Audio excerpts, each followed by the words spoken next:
Pretty, aren't they? But who's guiding it? Who is controlling it? Who is the head of this organization? The answer is no one. It is an emergent phenomenon.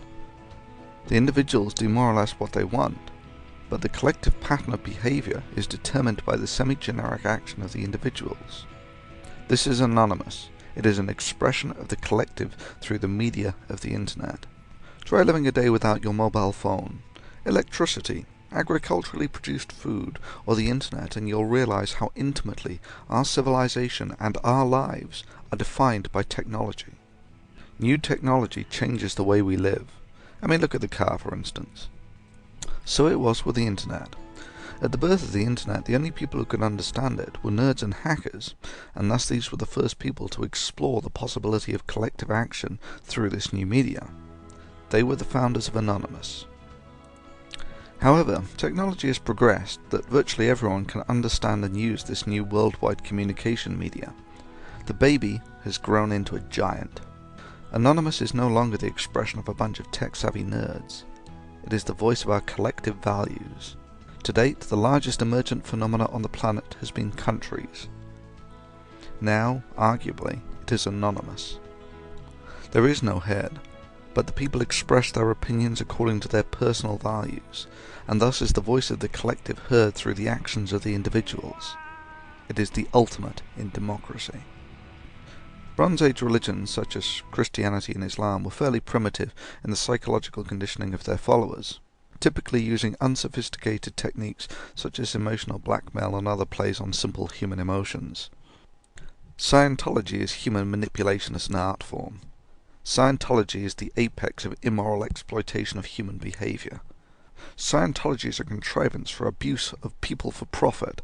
All other considerations are secondary to its primary self-centered function that serves no purpose for wider civilization. It is a cancer.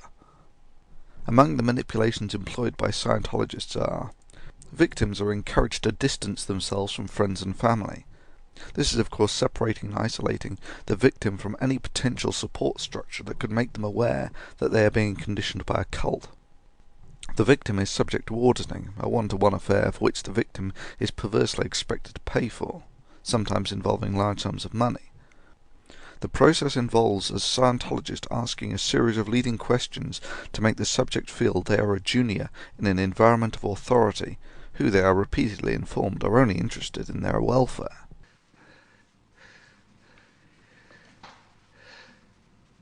You know perfectly well what is the matter with you, Winston.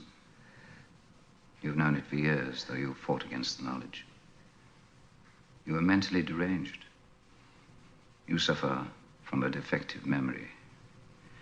You've never tried to cure yourself of it because you did not choose to. It was a small effort of will which you were not ready to make.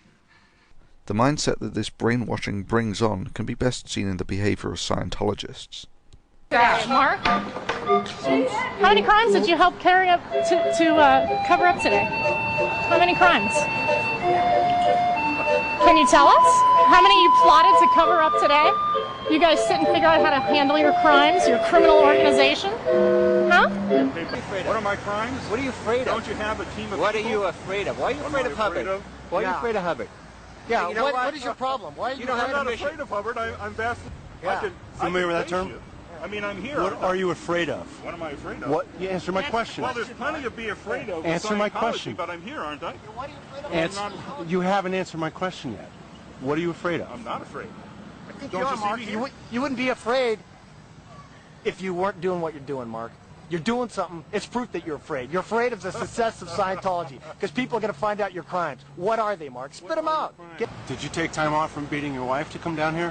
What do you got to hide? Well, excuse me, Dan, but... Murder, perhaps? Something in your closet there? Yeah, what would they be? Oh, I'm sure you're a child molester myself. Okay, all right. He looks like it to me. I mean, that'd be my guess. You've got crimes, Mark. Get them off your chest. You know you got the crimes. You know you've done things. What is it? You tell us, Mark. What is it? What are your crimes? Criminal activities. What are your criminal activities, Mark? Because that's why you're here. You've got your own criminal activities you want to hide. Well, spit them out, Mark. That's all you're here for, to hide your own crimes. The technique is dogged and relentless, and conditions the victim to servitude. The information divulged is recorded by Scientologists and in documented cases has been used to intimidate individuals from leaving the cult or to preclude any would-be friends or family from providing help that would prevent indoctrination. Scientology is a hierarchical structure in which the initiates start off at an entry level and work up. The structure propounds to the victim that they are subservient in an authoritarian system, and to give the victim the illusion that they are achieving something, when really it's simply predating on the addictive and habit-forming behaviour of social advancement. Once the victim has been conditioned to servitude, they are bled for money for auditing, and paid a commission for indoctrinating others to Scientology. In this sense, Scientology is akin to a brainwashing pyramid scheme. Scientology is also ruthless in implementing the military doctrine of local superiority of numbers against critics and those who think of leaving the cult. This has been known through a fair game policy, where Scientologists were told that they were not subject to the rules of decency when interacting with anyone who was critical of Scientology. This usually takes the form of intimidation and ad hominem attacks.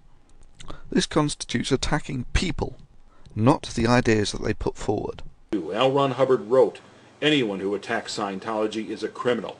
All you have to do is dig up their crimes to silence them. And if you can't dig up any crimes, manufacture them." In the academic arena, this is simply a non-starter. The concept is valid no matter where it originates. It doesn't matter that Newton was a creationist. This doesn't change the validity of Newtonian mechanics. It doesn't matter that Churchill was a drunk. He was still a pretty sharp bunny. It doesn't matter that Jefferson owned over 100 slaves. This does not undermine his wording of the Declaration of Independence. This sort of behaviour violates virtually every aspect of human decency. It would be like showing up at a Truman White House press conference and repeatedly announcing, "I want you all to know that you're talking to the only man in history to use nukes on defenceless cities." The mere fact that Hubbard himself was saying such things shows that either Hubbard was a moron, or he was simply saying this to endorse intimidation of his organisation to anyone critical of it. We all have things that we don't want paraded around in public, and indeed that others simply wouldn't want to know. This is called privacy. Scientology actively violates this common statute of human decency to achieve its self-centered goals. Following people around is a form of intimidation.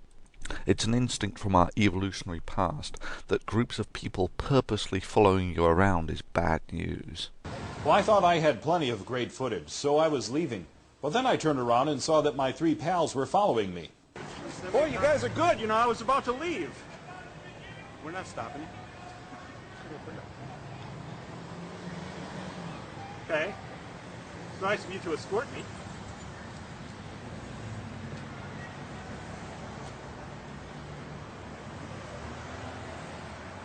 Dan, do you want to apologize for coming to picket me at my home?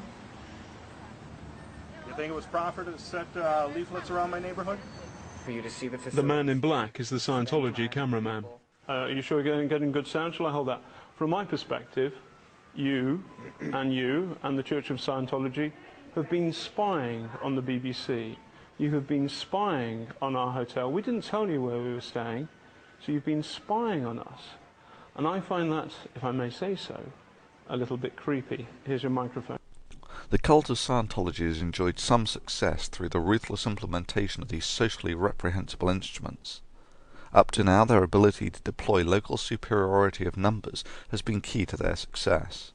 But now they are finished. Local superiority of numbers against an individual is worthless when you are up against a collective. The advent of the internet and the emergent behaviour of the giant of Anonymous has robbed them of the ability to perform the socially sick acts that allowed the existence and propagation of Scientology. Times have changed.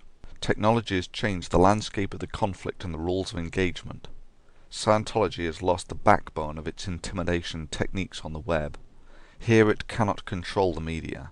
Here it cannot intimidate the collective. Sure, it can pursue and attack the individual with malicious threatening behaviour, but this serves only to bind and anger the collective.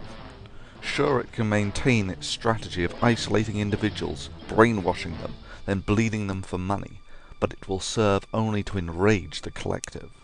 We are anonymous. We are the collective voice of the decency of mankind expressed through the web. All Scientology has done is to awaken a slumbering giant, and to fill it with a dreadful purpose.